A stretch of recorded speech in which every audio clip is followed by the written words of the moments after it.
Mieux contrôler les chômeurs, c'était une promesse de campagne d'Emmanuel Macron, ce sera bientôt une réalité. Le patronat et les syndicats ont rendez-vous cet après-midi au ministère du Travail pour se faire présenter le nouvel arsenal de sanctions contre les chômeurs qui ne recherchent pas assez activement et qui pourraient voir leur allocation suspendue pendant 1 ou 2 mois.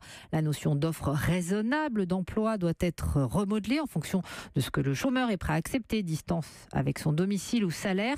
Tout cela est inacceptable selon Pierre-Édouard Magnan du Mouvement national des chômeurs et précaires. Une fois de plus, on considère que les chômeurs sont responsables de leur chômage, que s'ils cherchaient activement un emploi, ils en trouveraient un finalement facilement, et que donc, s'ils n'en trouvent pas, c'est qu'ils n'en cherchent pas.